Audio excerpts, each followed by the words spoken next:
And Memorial Day weekend is here. So let's get you outside right now to a live look at Lake Tahoe, where many people are expected to be this weekend. Looks really nice out there. So Rob, Brendan, lots of people headed up there.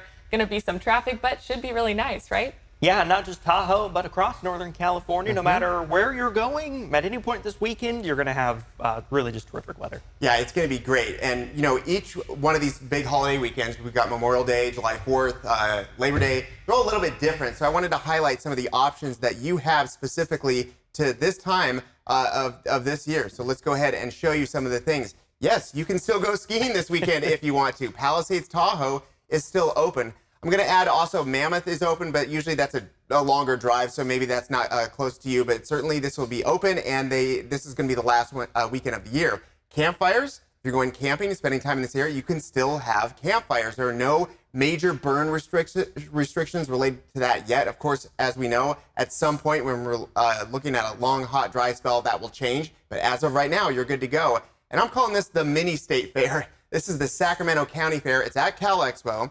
If you've ever been to the state fair and you're thinking, hey, it would be great if this was a lot less hot with way less people, well, that's going to be this weekend because they have a lot of the options. Of course, it's not the official state fair, but a lot of those fair-related things are possible this weekend. So check it out. I've been. It's fantastic. But many of you are thinking, hey, this is the weekend to get to the water. So look at Shasta. It is nearly full. The water is still way too cold to spend a lot of time in it, if anything at all, but that lake is the biggest in the state, and it is basically full.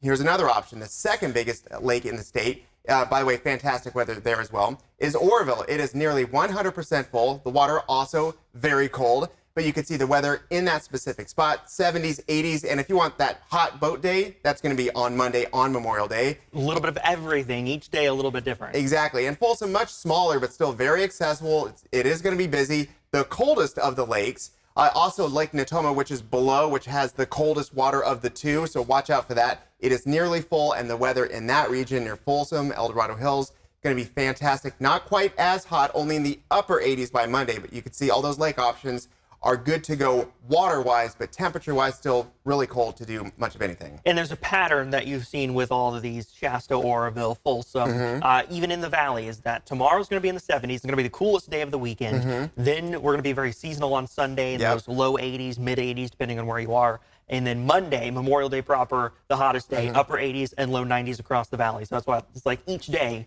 is a little bit different. These holiday weekends, what I like about it, you got three options weather-wise. You've got mild, nice, and warm. Yeah, and you can be out for all of them or just one of them, doesn't matter.